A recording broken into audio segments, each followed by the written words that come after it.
Waalaikumsalam warahmatullahi wabarakatuh. Jamaah. Yeay. Oh jamaah. Yeay. Alhamdulillah. Raditu billahi robba wa bil islami dina wa bi Muhammadin sallallahu alaihi wasallam nabiyya wa rasulah. Allahumma sholli ala sayyidina Muhammad wa ala ali sayyidina Muhammad. Nah, jamaah Islam itu indah dimanapun jamaah berada. Sebelum kita masuk ke tema kita pada pagi hari ini, kita saksikan dulu yuk. Ada sebuah video yang lagi viral banget nih. Kayak apa? Kita lihat sama-sama.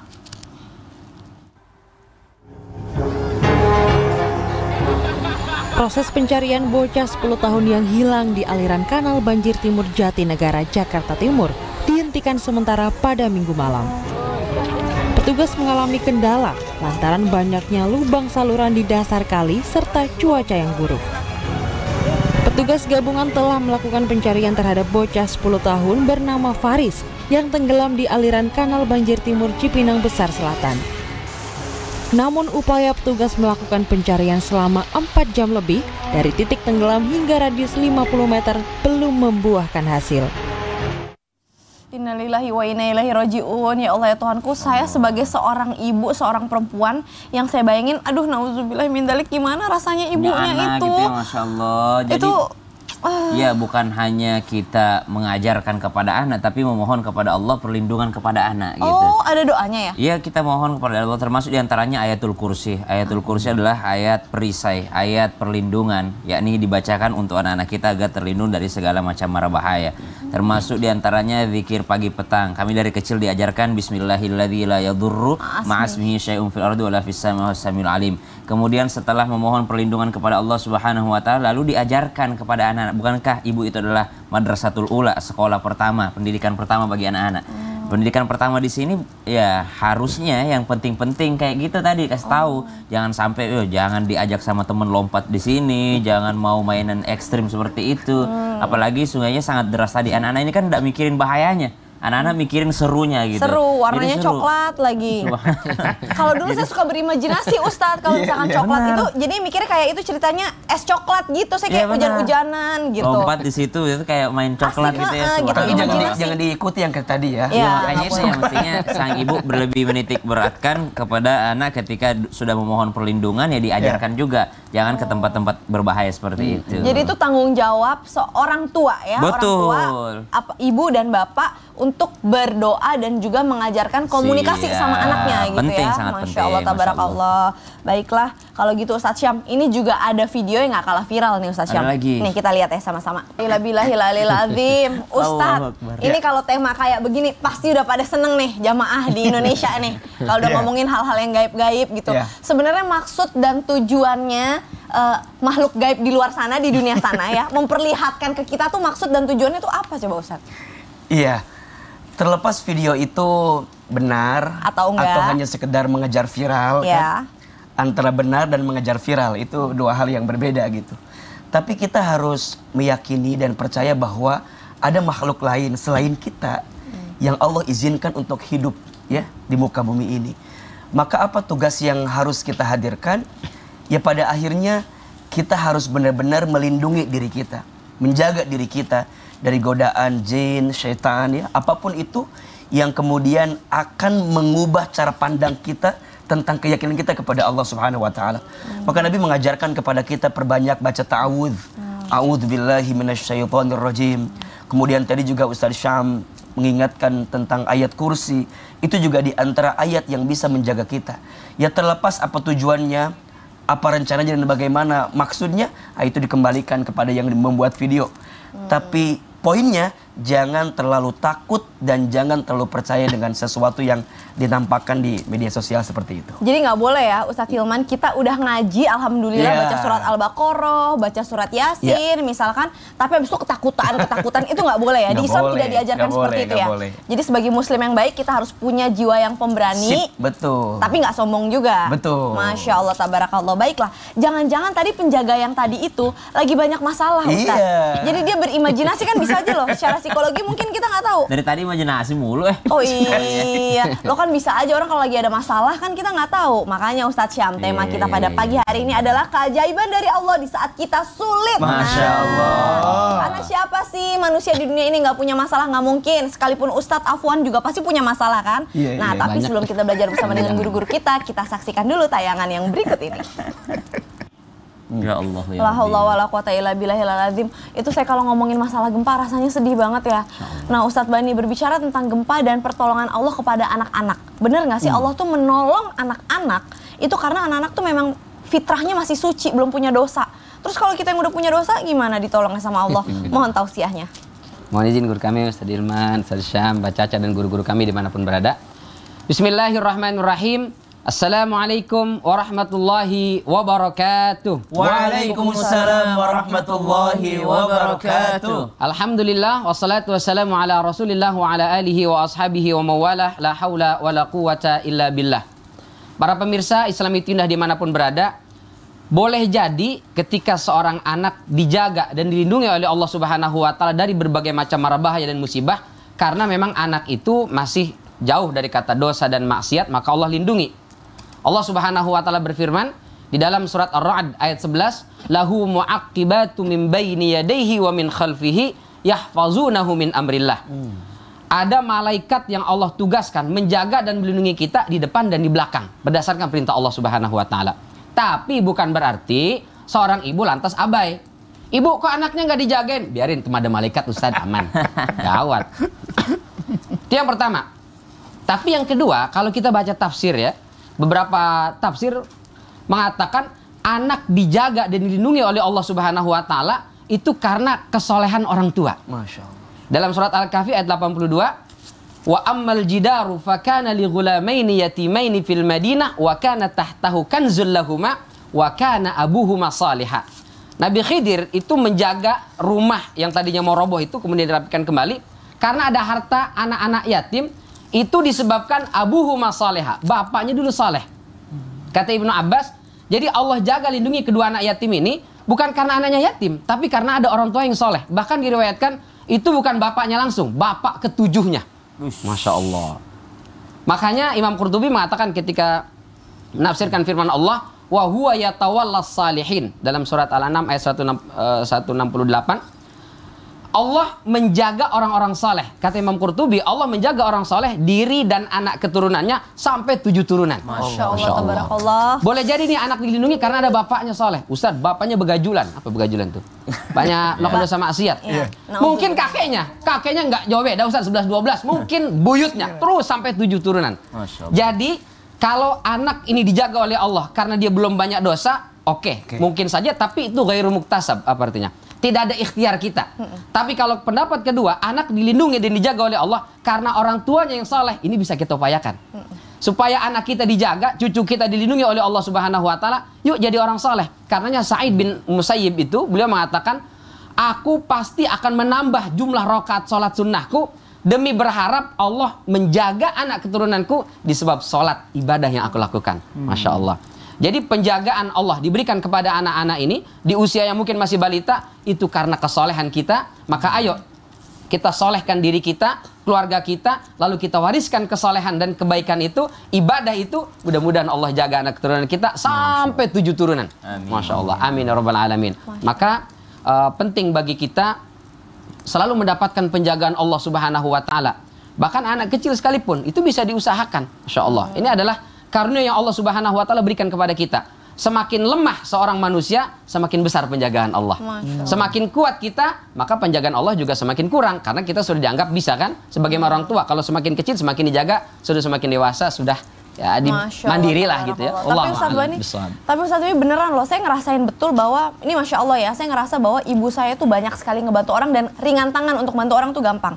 Ketika saya tinggal di Jerman yang orang-orangnya individualis, Masya Allah banyak banget yang bantuin saya loh. Saya ngerasa itu orang tua saya baik, banyak bantu orang, saya ngerasain sebagai anaknya itu. Jadi bener banget jamaah, kalau kita berbuat baik itu nggak akan sia-sia deh. Kita nggak tahu anak cucu kita tuh siapa yang bakal dibantu sama Allah. Masya Allah, tabarakallah.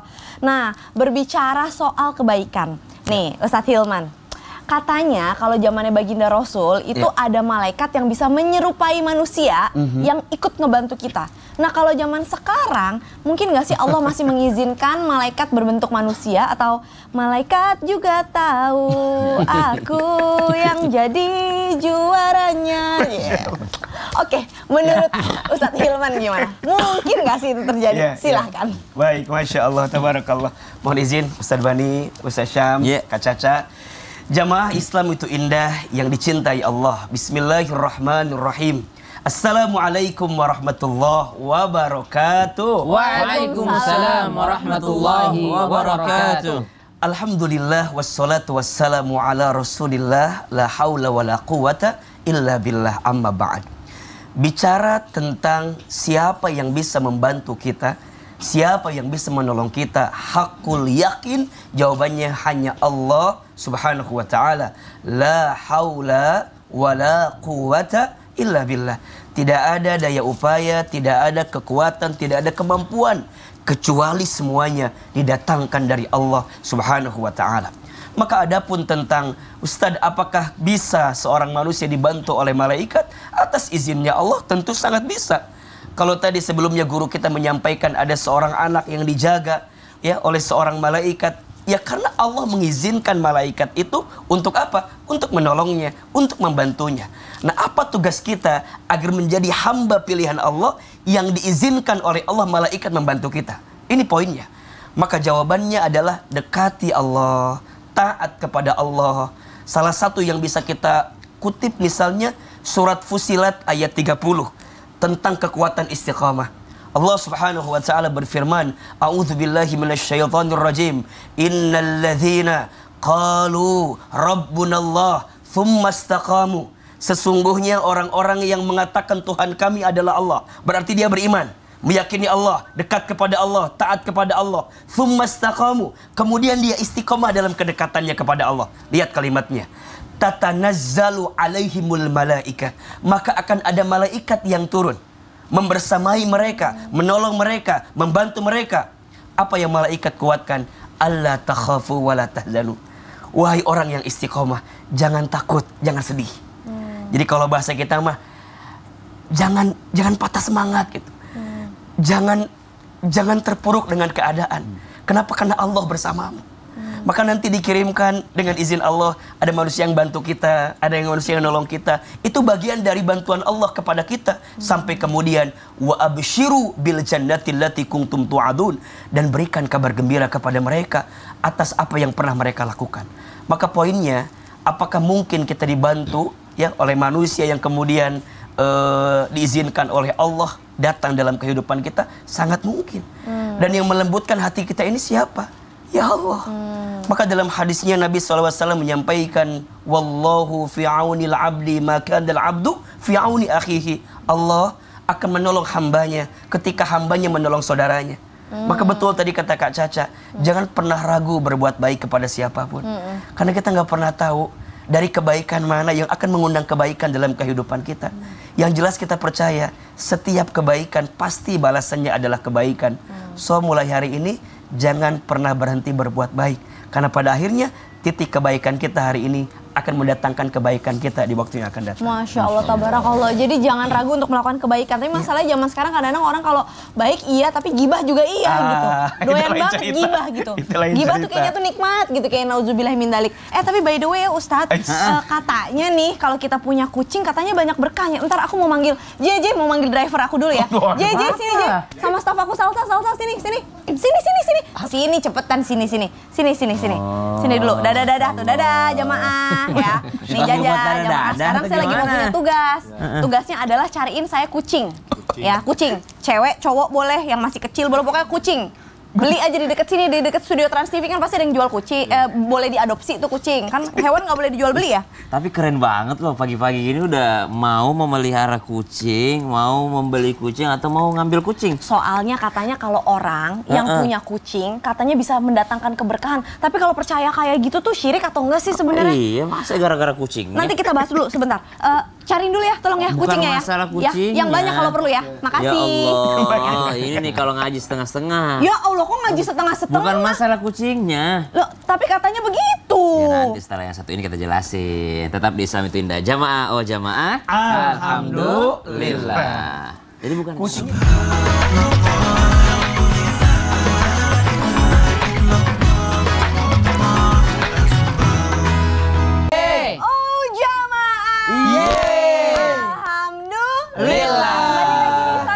Dengan tema kita keajaiban dari Allah di saat kita sulit. Nah, berbicara tentang kucing, sebelum kita ngomongin tentang kucing, mana bagaimana kucingnya? Ntar dulu dong. Oh, gitu. Kita saksikan dulu tayangan yang berikut ini. Allah tabarakallah, seneng banget ya ngeliat suami seneng, dapat anak, terus dapat kayak keajaiban dari Allah, masya Allah. Tapi itu ngomongin kucingnya, bener nggak sih? Itu berkahnya jalannya lewat kucingnya. Adab-adab kita kalau memelihara kucing bagaimana Ustadz Syam? Dan kalau kita percaya betul bahwa itu keajaiban melalui kucing, apakah itu syirik atau enggak? Mohon tausiah. Baik, bismillahirrahmanirrahim. Tabe Ustadz Hilman, Ustadz Bani dan guru-guru kami yang dimuliakan Allah Subhanahu wa taala, Kak Caca yang pertanyaannya luar biasa. Dan seluruh jamaah yang insya Allah hari ini mendapatkan keberkahan dari mana saja. Amin. Ada yang memelihara kucing, dapat keberkahan dari situ. Ada yang memelihara burung, mungkin dapat keberkahan dari situ. Ada yang memelihara kambing baru melahirkan. Melahirkan empat ya anaknya. 5 anaknya. Ya. Masya Allah dapat keberkahan dari situ. Ikan mungkin di kolam, Masya Allah dapat keberkahan dari situ. Apalagi memelihara anak yatim gitu ya. Jadi subhanallah harus digarisbawahi nih. Banyak orang melihara kucing tapi tidak melihara anak yatim.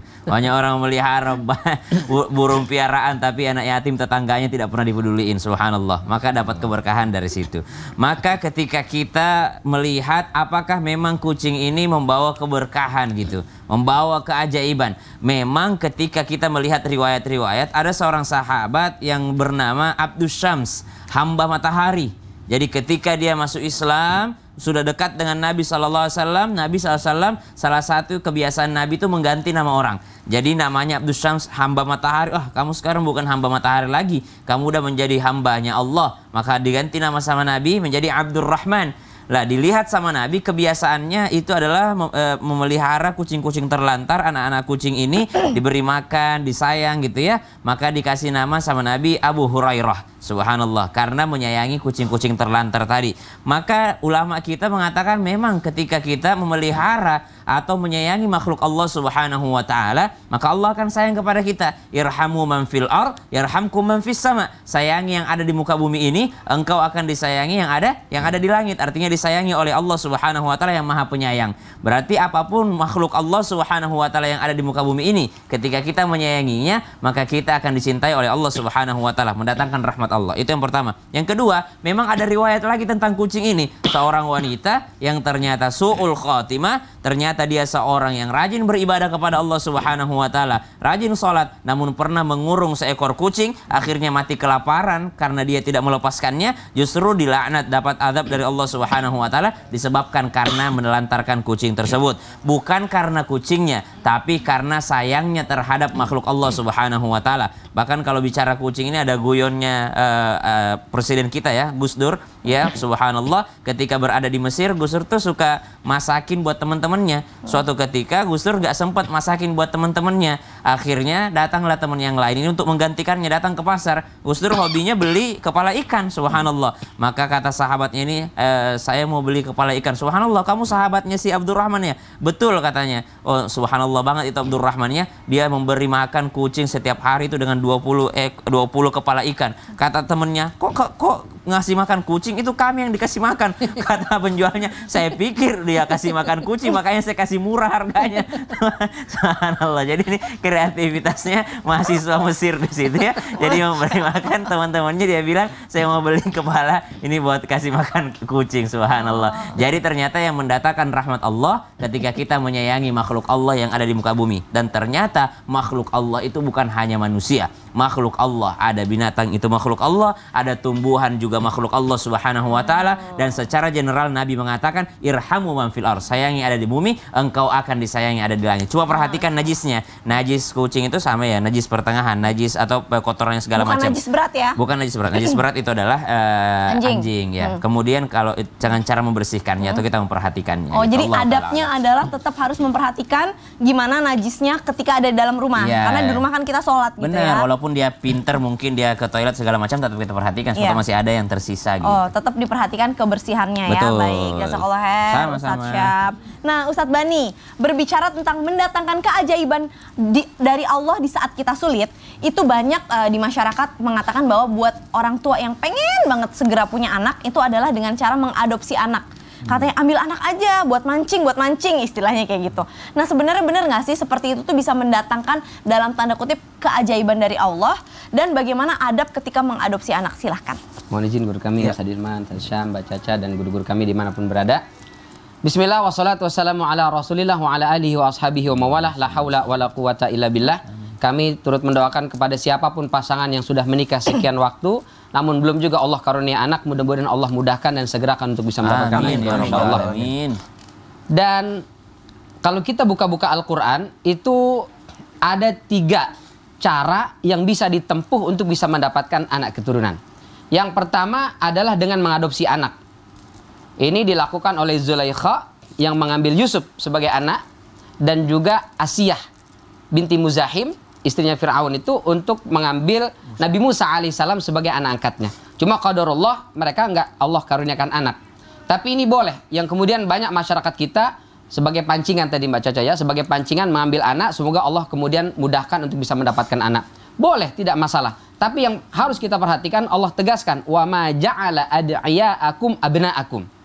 Di dalam surat Al-Ahzab ayat 3. Allah tidak menjadikan anak angkat itu sebagai anak kandung. Beda anak angkat, anak adopsi mohon maaf, dengan anak nasab. Beda. Maka kewajiban kita orang tua yang mengadopsi anak, ketika anak ini sudah masuk usia balik, mungkin usia-usia masa-masa kuliah lah, dia sudah bisa mengerti, kita harus jujur sampaikan, nak, dengan penuh cinta dan kasih sayang, dengan momen yang kita cari di mana hati sedang damai, sedang tenang, sampaikan bahwa sebetulnya anak ini bukan anak kita.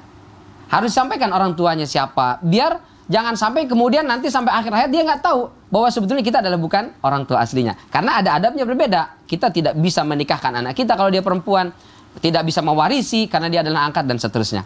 Itu yang pertama. Yang kedua, cara yang dilakukan dalam Al-Quran adalah supaya Allah mudahkan dapat keturunan, yaitu dengan cara, mohon maaf sekali, suaminya menikah lagi dengan wanita lain. Tapi ini solusi kayaknya yang berat ini.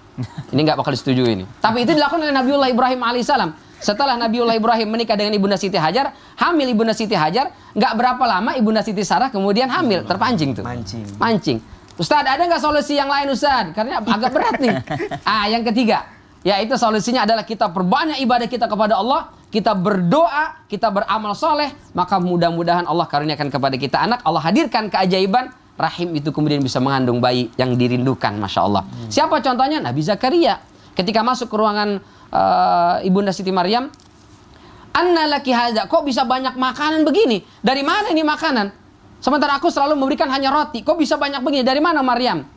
Qalat huwa min indillah. Ini dari Allah, yarzuqu may yasha' bighairi hisab. Allah kalau sudah mau ngasih, nggak pakai perhitungan, nggak pakai logika, datang itu dia. Di situ, ya Allah, iya ya.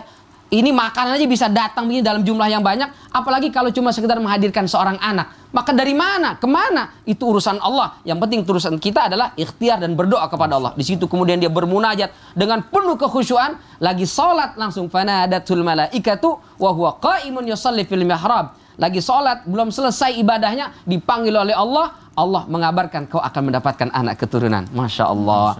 Jadi, ayo kita banyak doa kita, beramal soleh, dongkrak dengan amal-amal soleh, terutama infak sedekah. Mudah-mudahan Allah hadirkan keajaiban dari mimbar Islam itu indah ini. Kami turut mendoakan semoga Allah mudahkan insyaallah. Wallahu taala alam bissawab. Masya Allah tabarakallah. Jadi Allah tuh bisa mendatangkan rezeki dengan sangat mudahnya ya. Betul. Rezeki itu udah pasti dijamin sama Allah. Yang bikin kita stres adalah kemauan dan gaya hidup.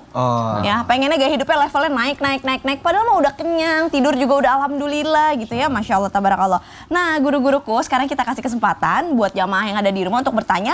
Karena sekarang kita masuk ke segmen Tanya Dong Ustadz. Kami semua tanya dong Ustaz. Yang pertama dari Instagram hamba Allah. Assalamualaikum para Ustadz. Izin bertanya, bagaimana kita sebagai perempuan agar hati kita selalu tenang dalam menghadapi setiap masalah yang datang pada kita. Gimana nih Ustadz Syam? Ala bidzikrillahi tatma'innul qulub.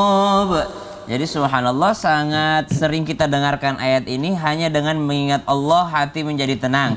Hanya dengan berzikir kepada Allah Subhanahu wa taala hati menjadi tenang. Mengingat Allah tuh bukan hanya subhanallah, subhanallah, alhamdulillah, la ilaha illallah, bukan seperti itu saja, tapi mengingat Allah atas setiap masalah yang datang. Misalnya ada datang masalah, dia langsung mengingat Allah, inna lillahi wa inna ilaihi rajiun, semua memang miliknya Allah, kalau Allah mau ambil ya terserah Allah gitu.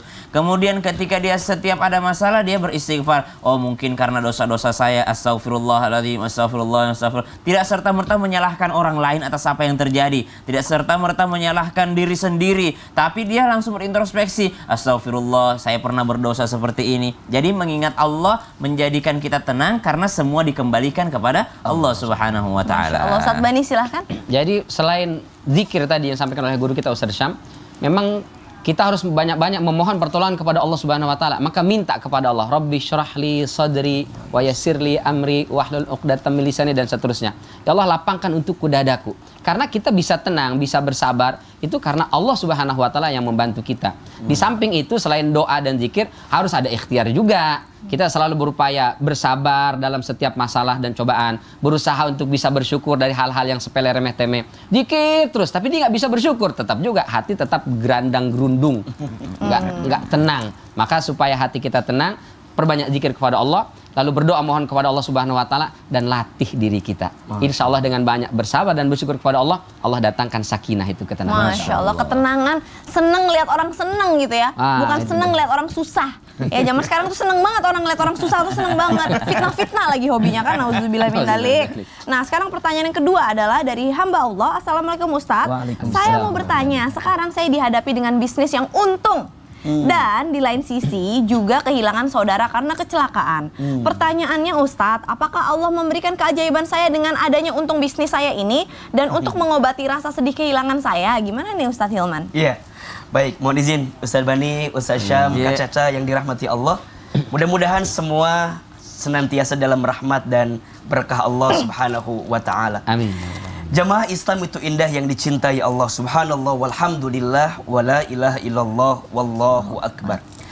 Hidup ini tidak serta-merta semuanya tentang kesedihan. Biasanya setelah kesedihan ada kebahagiaan, bersama kesulitan ada kemudahan.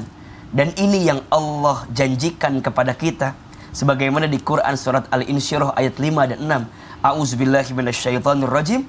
Fa inna ma'al usri yusra, inna ma'al usri yusra. Maka selalulah punya prasangka baik, punya pikiran baik tentang keadaan yang kita terima saat ini. Jangan pernah membenci keadaan, jangan pernah menghina keadaan. Kenapa? Karena kita tidak pernah tahu apa yang sedang Allah siapkan di waktu yang akan datang atas kesedihan yang kita alami. Maka betul tadi jika kemudian ada kesedihan yang kita dapatkan, maka tunggulah saatnya, boleh jadi Allah sedang menyiapkan ada kebahagiaan yang dinantikan untuk kita. So, hidup ini nggak akan mendung terus, nggak akan hujan terus. Ya, badai pasti berlalu, ya. Hujan pasti berhenti, jodoh pasti bertemu, kan begitu ya. Jodoh pasti bertemu. Jadi sebenarnya konteksnya bukan tentang apa yang datang, bukan tentang apa yang pergi. Tapi konteksnya tentang ketenangan hati dalam memaknai setiap skenario hidup yang Allah gariskan untuk kita semua. Maka kadang-kadang mikir begini ya, kehidupan itu tidak pernah mengambil apapun dalam diri kita. Tapi kehidupan hanya menukar saja dengan sesuatu yang lebih indah dan lebih baik untuk kita. Bukan untuk ditangisi, tapi untuk disyukuri. Masya Allah. Maka mohon maaf, sekarang kita bilang begini, ya Allah, kenapa begini? Tapi satu saat nanti kita akan bilang, ya Allah, untung dulu begitu. Saya ulangi nih, sekarang kita bilang, ya Allah, kenapa begini? Tapi nanti kita akan bilang dengan izin Allah, ya Allah, untung dulu begitu. Maka jangan pernah menghina keadaan. Kadang-kadang seseorang harus mengalami sesuatu yang tidak enak untuk mendapatkan sesuatu yang enak.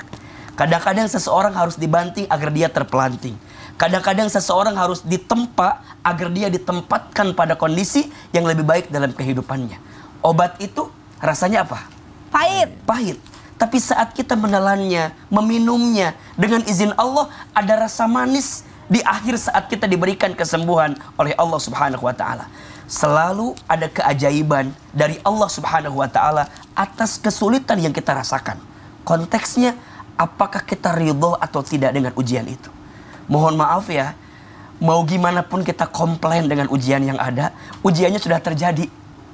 Lebih baik kita ridho saja, kita nerima saja, dan tunggulah saatnya ada hadiah terindah yang Allah persembahkan untuk hati kita yang ridho. Seperti yang tadi, satu sisi kehilangan, tapi bisnisnya untung. Boleh jadi itu adalah keajaiban dari Allah karena kesabaran kita mendapatkan kesedihan dalam kehidupan kita. Wallahu a'lam bishawab. Masya Allah, jazakallah khair, Ustadz Hilman. Tadi kan guru-guru kita udah mengingatkan ya, kalau kita pengen diberikan keajaiban dari Allah, kebaikan dari Allah, kita dulu melakukan kebaikan, coba ikhtiar. Nah, sekarang saatnya tim Islam itu Indah untuk ngajak apa nih Ustadz Syam? Ngajak untuk berbuat baik insya Allah. Nah, kami dari tim Islam itu Indah mengajak seluruh jamaah untuk membantu saudara-saudara kita yang kemarin sempat terkena musibah gempa di Cianjur dan sampai sekarang masih ada gempa-gempa susulan. Kemudian melalui dompet amal Transmedia yang bisa dilihat di gambar berikut ini. Atau bisa juga melalui link http://2-dtk.id/donasi bencana. Masya Allah. Jamaah, jadi buruan deh, langsung yuk kita sama-sama berbuat baik di waktu subuh lagi. Masya Allah, kan sedekah subuh, insya Allah berkah buat kita semua. Dan jangan kemana-mana, tetap di Islam itu Indah. Jamaah. Alhamdulillah. Subhanallah.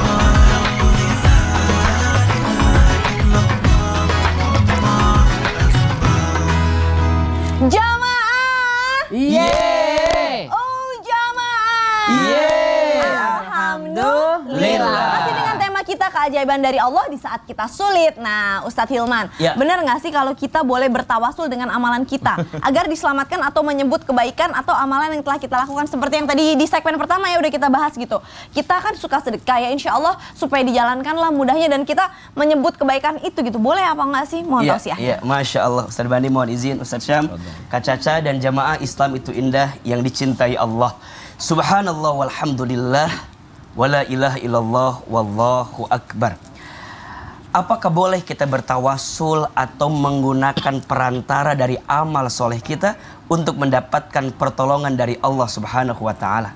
Jawabannya, saya akan berangkat dari sebuah cerita. Ini sangat masyhur sekali di kalangan kita. Diriwayatkan dari Abdullah bin Umar radhiyallahu anhuma. Satu kali Nabi SAW pernah bercerita, pernah menyampaikan tentang ada 3 orang pemuda ya, yang sebelum datangnya Islam mereka ini berjalan ke sebuah tempat tapi terpaksa harus bermalam di sebuah gua. Tiba-tiba di dalam gua itu turunlah batu besar sehingga menghalangi orang-orang tersebut untuk keluar dari gua tersebut. Maka semua yang ada di gua tersebut kemudian mengatakan, kita tidak akan bisa keluar dari gua ini kecuali kita mendapatkan pertolongan dari Allah Subhanahu wa ta'ala. Dan salah satu agar kita bisa mendapatkan pertolongan dari Allah dengan menyampaikan kepada Allah kira-kira amalan soleh apa yang pernah kita lakukan. Maka orang yang pertama itu mengangkat kedua telapak tangannya kemudian mengatakan, ya Allah, semasa hidup aku pernah punya orang tua yang aku rawat dengan baik. Di antara kebiasaanku, aku selalu memberikan susu terbaik untuk orang tuaku. Satu saat aku pergi untuk mencari kayu dan pulang kemalaman. Aku ingin memberikan susu kepada orang tuaku, tapi orang tuaku sedang tertidur. Maka aku tunggu sampai esok pagi, dan sampai pada akhirnya orang tuaku bisa minum susu tersebut, dan aku tunggu sampai waktu pagi. Ya Allah, jika amalan ini bisa membuat batu ini terbuka, maka bukalah batu ini. Maka diangkatlah batu itu sedikit. Kemudian orang yang kedua mengatakan, ya Allah, aku juga punya amalan. Apa? Aku dulu pernah mencintai seorang wanita, tapi dia nolak saya, kata dia. Terus gimana? Satu saat wanita itu datang lagi kepadaku dan meminjam uang kepadaku. Maka aku kasih kepada wanita tersebut, tapi dengan syarat wanita itu mau tidur denganku. Apa yang terjadi? Wanita itu mau, tapi ternyata saat aku melihat bahwa ini adalah zina, aku tahu ini haram, aku tinggalkan wanita itu padahal aku tahu aku sangat mencintainya. Ya Allah, jika amalanku ini bisa membuka batu besar ini, maka angkatlah batu besar ini. Maka pelan-pelan batu itu terangkat. Sampai ada orang yang ketiga. Ya Allah, aku punya amalan. Aku pernah mempekerjakan pegawai. Semua pegawaiku telah aku bayar gajinya. Tapi ada satu yang aku tangguhkan. Kemudian bayarannya aku lipat gandakan untuk usaha, untuk bisnis. Dan sampai sekarang besar itu usahanya. Tiba-tiba yang pegawai itu datang kepadaku dan meminta gajiku. Apa kata orang tersebut? Gajimu sekarang sudah berbuah menjadi apa? Menjadi ladang, menjadi usaha yang banyak. Kalau engkau mau, ambillah semua usaha ini karena modalnya dari gaji yang aku tangguhkan untuk dirimu. Ya Allah, jika amal ini bisa membuka batu yang besar ini, maka tolong angkatlah batu itu. Singkat cerita, akhirnya batu itu terangkat dan orang ini bisa keluar dari gua tersebut. Masing-masing pemuda ini menceritakan tentang amalnya. Apa poinnya? Amal soleh kita bisa kita hadirkan dalam hidup sebagai bentuk kebaikan yang akan mengundang datangnya kebahagiaan dari Allah Subhanahu wa taala, keajaiban dari Allah Subhanahu wa taala. Maka kembali kepada poin yang tadi, teruslah beramal soleh, beramal karena Allah Subhanahu wa taala. Jika ada orang miskin yang sedang susah, bantu. Boleh jadi nanti kita dimudahkan karena ada orang miskin yang kita bantu itu. Kalau ada orang sulit yang sedang sempit, maka lapangkan. Boleh jadi kita dilapangkan hidupnya karena ada orang sempit yang kita bantu itu. Maka amal soleh kita bisa digunakan untuk bertawasul agar mendatangkan keajaiban dari Allah Subhanahu wa taala. Masya Allah, tabarakallah. Karena emang zaman sekarang orang tuh takut miskin kalau bersedekah. Padahal nggak ada orang sedekah jadi miskin ya. Karena kan kita dari kecil didoktrin kalau mau kaya nabung dari kecil. Jadi uangnya tuh kita kekep aja gitu. Tapi padahal harusnya kalau mau kaya banyak sedekah. Banyak sedekah. Gak ada orang miskin karena sedekah dan tidak ada orang kaya raya karena judi. Ini banyak bola kan? Betul. Nah, tolong dicatat ya jamaah ya. Baiklah. Dan dalam hidup Kak Caca ada filosofi namanya terima kasih. Oh, jadi kita terima kasih. Seberapa banyak yang ingin kita terima tergantung yang kita kasih. Nah, tuh jangan pelit. Ayo keluarin dompetnya. Ayo udah jangan takut, Allah yang jamin rezekinya insya Allah ya. Nah, nih guru-guruku ada satu keajaiban yang pengen kita lihat nih. Kita saksikan sama-sama dalam tayangan yang berikut ini. Subhanallah, Ustaz Syam benar ya, bantuan dari Allah itu keajaibannya datangnya kadang-kadang suka tiba-tiba dan nggak masuk akal. Dan apakah itu hanya berlaku untuk kita yang muslim atau bagaimana dengan saudara kita yang masih belum bisa menerima Islam? Mohon tausiahnya. Bismillahirrahmanirrahim. Tapi guruku Satilman, Ustaz Bani, Kak Caca serta guru-guru kami yang dimuliakan Allah Subhanahu wa taala. Nabi SAW kalau lagi dalam keadaan sulit atau dalam keadaan sedih itu senang dihibur oleh Allah Subhanahu wa taala dengan kisah-kisah orang terdahulu. Jadi kebanyakan isi Al-Quran itu memang bercerita tentang kisah-kisah orang terdahulu karena Nabi dihibur dengan hal tersebut. Nah, kalau Nabi SAW saja dihibur dengan kisah-kisah, kenapa kita tidak belajar daripada kisah-kisah yang ada tentang bantuan Allah Subhanahu wa taala kepada hamba-hambanya? Baik itu adalah hamba yang beriman ataupun mungkin hamba yang masih ditunggu hidayah baginya. Karena Nabi SAW tidak pernah menutup hidayah bagi siapapun itu.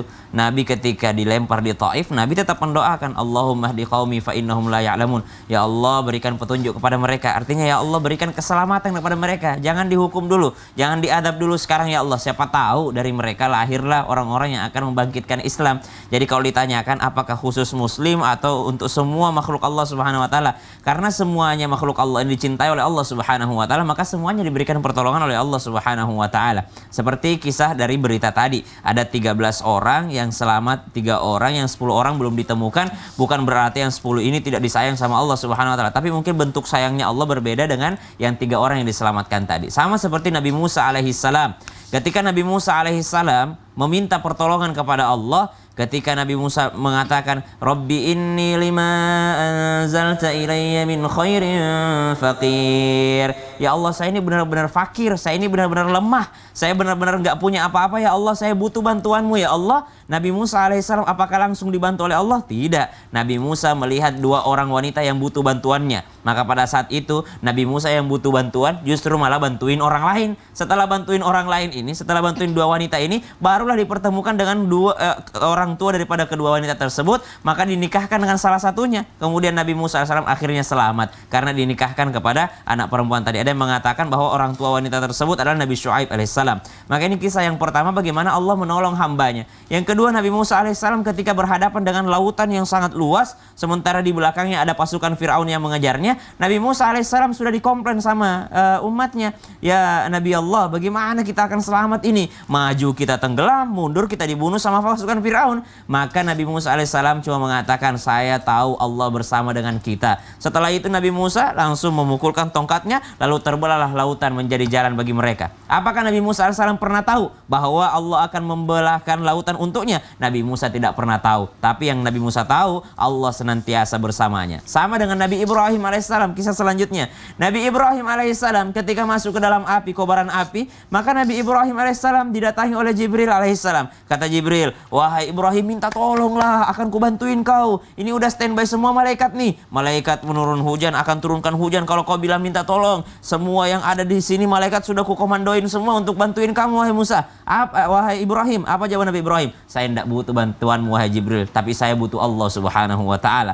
Lalu ternyata apakah apinya menjadi padam? Tentu tidak, apinya tidak padam. Nabi Ibrahim tetap berada di dalam api, tapi Allah katakan, Qulna ya naru kuni bardan wa salaman ala Ibrahim. Apinya tidak padam, tapi zat apinya berubah menjadi dingin dan menyelamatkan bagi Ibrahim alaihissalam. Bantuan Allah kadang-kadang kita lihat, kita pengennya jadi kaya, tapi justru Allah bantuin kita jadi sesuatu yang lainnya. Kita pengennya lulus di sini, tapi ternyata bantuan Allah dengan bentuk yang lainnya. Ketika bantuan Allah datang dengan bentuk yang lainnya, apakah Allah tidak mendengar doa kita? Justru Allah mendengarkan doa kita karena Allah paling tahu apa yang kita butuhkan. Pada saat itu Allah tidak memadamkan apinya Nabi Ibrahim, tapi api itu tetap ada, namun zatnya yang berubah. Kadangkala Allah tidak menyelamatkan seseorang dari bencana, tapi dari bencana tersebut manusia itu belajar akan hikmahnya. Apa hikmahnya? Justru semakin khusyuk dia beribadah kepada Allah Subhanahu wa ta'ala.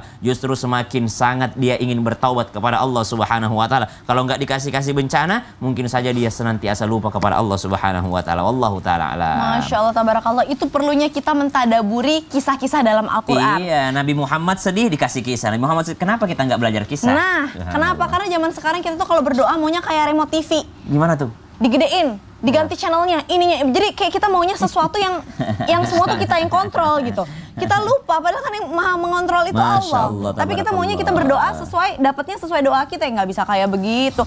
Bukan seperti itu Ferguson cara bermainnya, Masya Allah. Miranda. Jose Fernando, ya janganlah ketahuan umurnya berapa ya. Baiklah, Ustadz Bani berbicara tentang tadi bagaimana mendatangkan keajaiban dari Allah. Ikhtiarnya kita tuh harus apa aja. Ada nggak sih doa yang katanya kalau kita lagi bener-bener ngerasa susah banget, baca doa ini deh, insya Allah semuanya gampang udah. Ikhtiar kita udah masih susah, baca doa ini deh. Apa sih itu doanya? Mohon tausiahnya. Masya Allah, mohon izin guru kami Ustadz Hilman, Ustadz Syam, Mbak Caca dan guru kami dimanapun berada. Sebetulnya banyak doa-doa yang bisa kita baca supaya Allah Subhanahu wa ta'ala menghadirkan keajaiban-keajaiban dalam kehidupan kita. Tapi ada salah satu doa yang dimuat oleh Ibnu Hajar al-Asqalani dalam Al-Futuhat Ar-Rabbaniyah, diriwayatkan oleh Al-Baihaqi dari Anas bin Malik radhiyallahu anhu arda. Nabi SAW mengajarkan doa kepada kita, Allahumma la sahla illa ma ja'altahu sahla wa anta ja'alal hazna idza syi'ta sahla. Ya Allah, tidak ada kesulitan dalam kehidupan kita ini dan tidak ada kemudahan kecuali itu Allah, Engkau yang memudahkannya. La sahla illa ma ja'altahu sahla. Tidak akan dapat kita kemudahan dalam pekerjaan, dalam rumah tangga, dalam urusan bisnis, dalam keseharian, dalam perjalanan apapun itu, kita tidak bisa mendapatkan kemudahan-kemudahan, keajaiban-keajaiban kecuali Allah Subhanahu wa ta'ala yang memberikan keajaiban-keajaiban dan kemudahan-kemudahan itu. Wa anta ja'alal hazna idza syi'ta sahla. Dan Engkau ya Allah sangat bisa, sangat mampu menjadikan kesulitan sebesar apapun itu, serumit dan sesulit apapun, kalau Engkau mau jadi mudah. Gampang buat Allah Subhanahu wa ta'ala.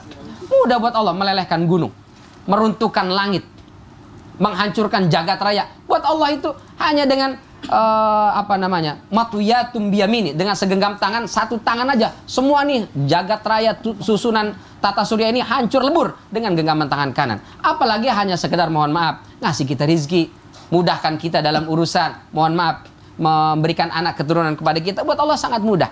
Maka mohon dan mintalah kepada Allah Subhanahu wa taala. Tapi doa saja nggak cukup. Memang ada yang mengatakan usaha 99%, 1%-nya doa. Ada sebagian yang membalik lagi. Justru 99% itulah doa, 1% itulah usaha. Terserahlah mau mana yang kita ikut. Yang jelas doa tidak bisa berdiri sendiri, harus diiringi dengan ikhtiar. Maka tadi guru-guru kita sampaikan, semua kebaikan dan kemudahan yang kita dapatkan itu erat kaitannya dengan kebaikan dan kemudahan yang kita berikan ke orang lain. Maka tadi guru kita Ustaz Hilman mengatakan, Allah itu ngasih bantuan kalau kita ngasih bantuan ke orang lain. Wallahu fi aunil abdi madamal abdu fi auni akhihi. Allah pasti akan bantu kita selama kita mau bantu orang lain. Makanya dalam Al-Qur'an selalu kata rizki itu dalam bentuknya plural, dalam bentuk jamak. Rozakna, kami telah beri rizki. Atau narzukukum, kami yang memberikan rizki. Kenapa? Allah kan tunggal, kenapa harus pakai kami? Memang mayoritas ulama mengatakan li ta'zim, untuk menunjukkan kemahaagungan Allah Subhanahu wa taala. Tapi sebagian ulama mengatakan lil musyarakah, karena Allah ingin melibatkan tangan-tangan lain dalam proses dapatnya rezeki kita itu. Kita memang uang masuk ke saku kita, tapi ada sekian keringat yang telah keluar untuk sampai rezeki ke saku kita. Masya Allah. Kita dapat harta, ada sekian banyak orang yang terlibat, nggak ujuk-ujuk dari langit, pleng, masuk kantong, masuk ke rekening, enggak. Ada keterlibatan banyak orang. Maka ketika saudara-saudara kita membutuhkan, jangan lupa sisihkan sebagian harta kita untuk membantu mereka, supaya kemudahan itu datang. Mohon izin guru-guru kami, kita baca yuk. Jamaah di rumah juga ikut baca. Bismillahirrahmanirrahim. Bismillahirrahmanirrahim. Allahumma la sahla illa ma ja'altahu sahla wa anta taj'alul hazna idza syi'ta sahla. Masya Allah, mudah-mudahan doa ini kita baca setiap hari, bukan hanya pas lagi susah baru baca doa. Lagi senang lupa. Maka dibikin susah terus oleh Allah Naudzubillah min dzalik. Kenapa? Habis kalau senang kagak ingat sih, maka dibikin susah. Tapi memang kadang kesulitan Allah hadirkan untuk membuat kita ingin dekat kepada Allah. Mohon maaf, kita naik pesawat nih. Kalau pesawat itu adem ayam, semua pada ngorok tidur. Tapi kalau ada turbulensi atau goyang dikit, semua pada melek. Astagfirullahaladzim, Allahu Akbar, Allahu Akbar. Goyangan, goncangkan kita butuhkan supaya kita ingat Allah. Mudah-mudahan semua salah dalam ingat Allah Subhanahu wa taala. Allah taala alam bisawab. Itu benar banget loh Ustadz Bani, kalau misalkan pesawat, maaf ya Afwan nih, yang nggak percaya sama agama aja, yang nggak percaya sama Tuhan aja, begitu pesawat goyang, oh my God gitu, manggilnya nyebutnya Tuhan lah. Selama ini kamu kenal nggak sama Tuhan kamu gitu kan? Lucu kan? Dan benar-benar ada kalimat yang mengatakan make is Allah will is you. Jadi permudahlah urusan orang, maka Allah akan mempermudah urusan kamu. Itu benar ya Ustadz Bani ya? Betul. Oh Masya Allah, tabarakallah. Baiklah kalau begitu. Nah jamaah, sekarang kita akan memberikan kesempatan lagi nih buat jamaah untuk bertanya, karena sekarang kita masuk ke segmen Tanya Dong Ustadz. Kami semua tanya dong Ustadz. Dari hamba Allah, Assalamualaikum Ustadz. Rencananya saya menikah minggu lalu dengan pasangan saya. Lalu 3 hari sebelum menikah, calon suami saya terbukti selingkuh. Bahkan menghamili pacarnya. Hati saya hancur banget Ustadz. Seperti nggak ada harapan hidup dan saya menangis dan berlarut-larut Ustadz menyesalinya. Lalu tiba-tiba adik saya dilamar oleh pacarnya dan saya menjadi senang sekali. Apakah keajaiban yang diberikan Allah untuk saya itu tidak hanya datangnya kepada saya, namun juga dengan orang di sekitar saya? Ini akan dijawab oleh Ustadz Hilman, tapi kalau boleh aku komentar sedikit ya. Boleh. Ini kan belum nikah. Kita kan udah menikah semua ya Ustadz ya. Alhamdulillah. Kalau dilihatin sama Allah sebelum pernikahan, alhamdulillah banyak-banyak bersyukur. Daripada dilihatin di dalam pernikahan, pusing itu pala ya kan. Alhamdulillah kalau menurut saya. Tapi nggak tahu kalau menurut guru kita Ustadz Hilman, silahkan mohon tausiahnya. Serwani wanizin Syam kacaca, jamaah Islam itu indah yang dicintai Allah. Subhanallah walhamdulillah wala ilaha illallah wallahu akbar. Untuk yang bertanya, semoga Allah berikan kelapangan hati. Amin. Berikan kelembutan hati, berikan ketenangan dalam perasaan, dan semoga Allah hadirkan pengganti yang jauh lebih baik. Amin. Lebih soleh, lebih ganteng, lebih kaya. Amin. Ya minimal kayak Ustadz Syam lah. Rezekinya banyak banget Ustadz Syam, Masya Allah. Masya Allah, tabarakallah. Pelajaran apa yang bisa kita ambil? Setidaknya 3. 1, jangan terlalu berharap kepada manusia. Berharap kepada manusia itu patah hati yang disengaja. Status hari Selasa itu. Hari Rabu statusnya apa Ustadz? Silakan. Banyak orang yang bilang begini, Ustadz, saya disakiti oleh orang lain. Saya bilang enggak. Tidak ada yang menyakitimu. Kamu hanya tersakiti oleh harapanmu sendiri. Masya Allah. Status hari Rabu. Status hari Kamis mainkan Ustaz Hilman. Belajar dari kajian pagi ini, jangan menggantungkan harapan kita kepada selain Allah, karena pasti akan sakit hati. Yang bertanya terlalu berharap orang ini akan jadi sosok yang wow, tapi ternyata menyakiti kita. Terus gimana? Maka hikmah yang kedua, memintalah kepada Allah agar diganti dengan sesuatu yang lebih baik. Memang kadang-kadang kita butuh ya getaran tadi, guncangan tadi, ada kesulitan yang kita rasakan, ada kesedihan yang kita harus terima. Karena boleh jadi memang sesuatu yang terlambat datang itu boleh jadi adalah cara Allah menyelamatkanmu dari sesuatu yang tidak baik. Boleh jadi sesuatu yang tidak hadir dalam hidupmu itu boleh jadi adalah cara sayangnya Allah kepada kita. Karena kalau kamu tadi kata Kak Caca, kalau kita ngotot, ya Allah aku pengennya ini, kita nggak pernah tahu bahwa jadi orang ini akan menyakiti kita pada satu saat nanti. Maka bersyukurlah Allah buka dia sebelum pernikahan. Ya, Allah mematahkan hatimu bukan untuk menghancurkanmu, tapi Allah mematahkan hatimu karena Allah ingin menguatkan hatimu sehingga nanti engkau bertemu dengan orang yang bisa membahagiakan dirimu. Masya Allah. Dan ini poin yang harus kita rasakan. Maka apa kuncinya? Doa. Udah jawabannya doa. Banyak doa sama Allah. Ingat ya, doa itu seperti payung. Payung itu tidak bisa menghentikan hujan, tapi payung bisa menjaga kita dari derasnya hujan. Masya Allah. Itulah doa. Doa itu tidak bisa membuat kita hilang dari masalah, tapi setidaknya dengan doa kita bisa tetap tenang walaupun dilanda masalah. Masya Allah. Itulah kekuatan sebuah doa. Maka Nabi menyampaikan ad-du'a'u silahul mu'min. Doa itu senjatanya orang beriman. Maka nanti yang ketiga, cara Allah membalas kebaikan kita dengan kesulitan yang kita rasakan. Dengan cara apa? Allah bahagiakan orang sekitar kita. Tadi betul, adanya dilamar. Iya betul. Nanti orang tuanya mungkin dapat tender bisnis yang luar biasa. Nah, kita kudu senang dengan kesenangan orang lain gitu loh. Maka jangan punya sifat SMS ya. Apa tuh? Susah melihat orang senang, terus? Senang melihat orang susah. Jangan. Harusnya senang melihat orang senang, sedih melihat orang sedih, susah melihat orang susah. Status hari Kamis itu. Karena kadang-kadang yang menghambat keajaiban dari Allah itu datang karena hati kita yang kotor. Maka mohon maaf nih, kadang-kadang ada kebiasaan kita ini. Tetangga beli kulkas, kita yang kedinginan. Betul. Tetangga beli kompor gas, kita yang kepanasan. Iya betul. Iya. Tapi itu memang jadi penyakit masyarakat. Penyakit. Makanya gimana? Yuk bersihkan hati. Kalau ada kebaikan orang, senang. Kalau ada kebahagiaan orang, kita senang. Insya Allah hati yang lapang, hati yang bahagia dengan kebahagiaan orang lain akan mengantarkan kebahagiaan untuk kita. Maka yang bertanya, jangan sedih ya. Jangan merasa tersakiti. Jangan merasa terluka. Ya nggak apa-apa, bertahan terluka dalam keadaan yang sekarang kita rasakan. Boleh jadi ada rasa manis yang sedang Allah siapkan. Maka kalimatnya harus positif, harus baik. Jangan membenci takdirnya Allah gitu ya. Karena tidak sedikit di antara kita yang suka, ya Allah kenapa aku udah begini. Udah, Allah maha tahu, Allah lebih tahu, kita tidak tahu. Maka jangan sok tahu. Status hari Jumat, tahan Ustaz. Masya Allah, jazakallah khair. Tinggal status hari Sabtu sama Minggu nanti ya. Sebentar ya Ustaz ya, baiklah. Ini ada lagi nih dari Instagram @agungugwe44. Assalamualaikum Ibu Caca, saya tukang bakso langganan dulu yang jualan deket rumah Bu Caca katanya. Kak Caca, kenapa nggak beli bakso saya lagi sih? Ya Allah, karena saya sekarang sudah pindah ke Kabupaten Kendal Ferguson gitu. Di Jakarta cuma buat syuting doang. Belum nyambung, saya kayaknya umurnya belum nyampe sih itu. Maksudnya Ferguson? Iya, saya juga agak bingung. Ini apa sih maksudnya? Waktu ada ini Ustadz lagi kuliah di Libya. Oh iya, Ustadz lagi belajar. Lebih bagusan belajar sih daripada nonton Ferguson. Ustadz, ya kan belanja bukan buat diri kita doang. Itu udah komen tadi, mestinya belanja online. Oh iya, beliin buat tetangganya kan sedekah. Iya.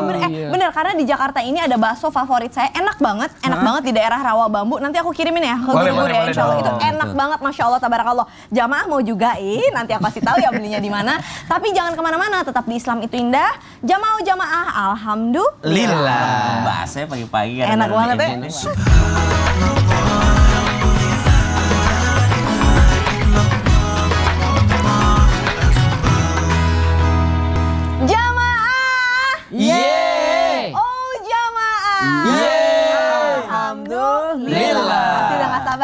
pertanyaannya pengen dijawab ya? Jawab nggak ya? Jawab nggak ya? Jawab deh. Oke, yang pertama, sekarang kita masuk ke segmen Tanya Dong Ustadz. Kami semua tanya dong Ustadz. Dari Instagram @hamba_Allah, Assalamualaikum Ustadz dan jamaah semua. Saya mau nanya, boleh nggak sih saat kekurangan kita membuat donasi untuk diri kita sendiri? Gimana tuh Ustadz?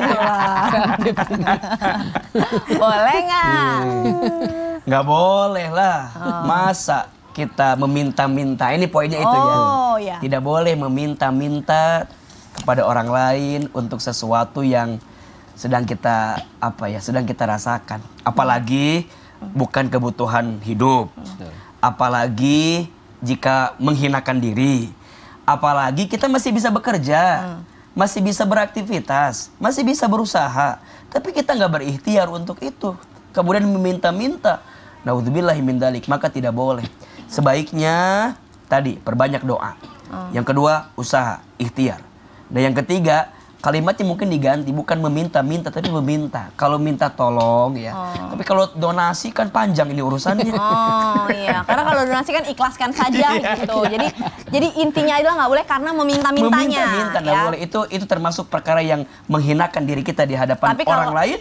Bahkan boleh jadi kita nggak yakin dengan keajaiban dari Allah Subhanahu Wa Taala. Tapi kalau berikhtiar diskusi sama guru, misalkan Ustadz Syam, ini ada begini, aku ada sulit begini, boleh nggak begini? Itu ikhtiar namanya, boleh. Jangan tiba-tiba ini masih bisa usaha, masih seger, tapi buka donasi. Nggak boleh.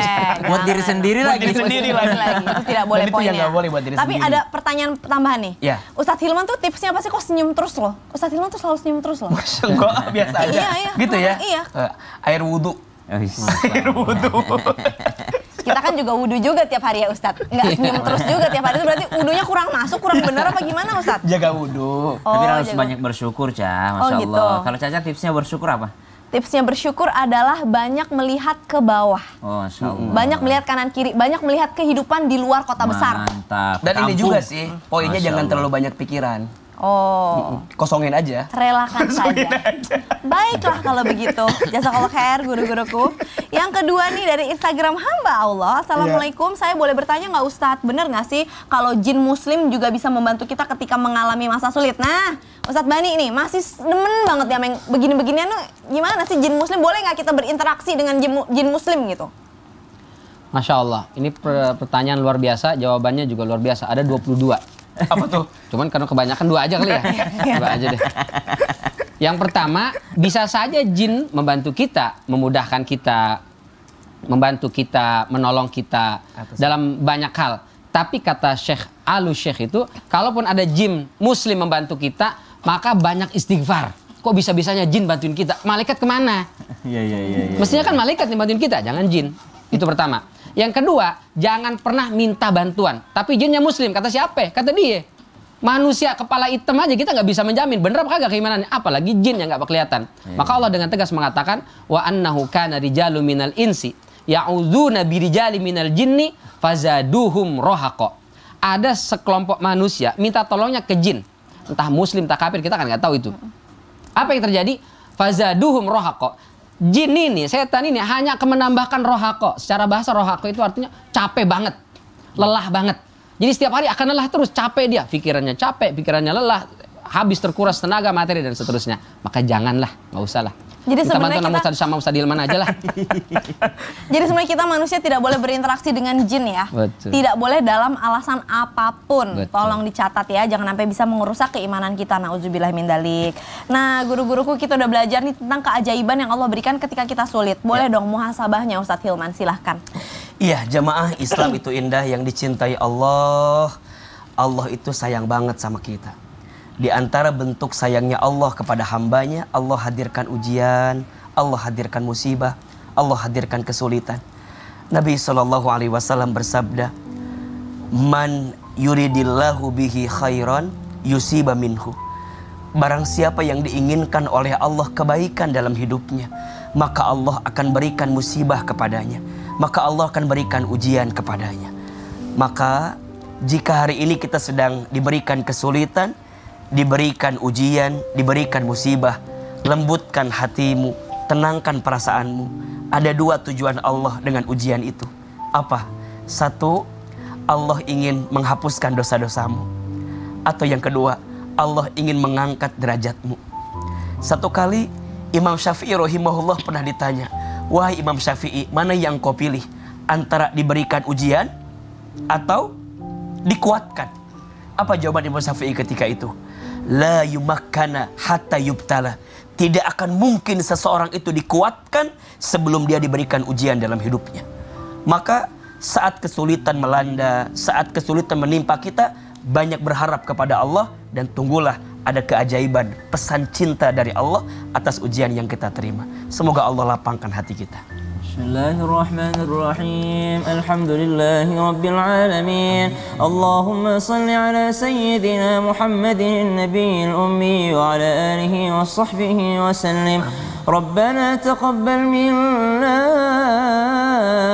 innaka antas samiul alim wa tub alaina innaka antat tawwabur rahim. Allahumma la sahla illa ma ja'altahu sahla. Ya Allah, tidak ada kemudahan kecuali Engkau yang memudahkannya. Wa anta taj'alul hazna idza syi'ta sahla. Dan tidak akan ada kesedihan di antara kami, kesusahan di antara kami, jikalau Engkau telah memudahkan urusan kami, ya Allah. Wa sallallahu ala sayyidina Muhammad walhamdulillahi rabbil alamin. Amin ya Allah ya rabbal alamin. Alhamdulillah, terima kasih guru-guru kami. Dan buat jamaah Islam itu indah, ingin mendapatkan keajaiban dari Allah, mulai dari keluarga. Yuk peluk cium sayang orang tua. Bagi yang masih memiliki orang tua, adik, kakak, sepupu, kita berikan kebaikan untuk mereka semua. Insya Allah Allah akan memberikan keajaibannya untuk diri kita. Sekarang saatnya saya Caca Frederika beserta segenap tim yang bertugas mohon pamit undur diri. Mohon maaf apabila ada salah-salah kata. Wassalamualaikum warahmatullahi wabarakatuh. Waalaikumsalam warahmatullahi wabarakatuh. Maulaya salli wa sallim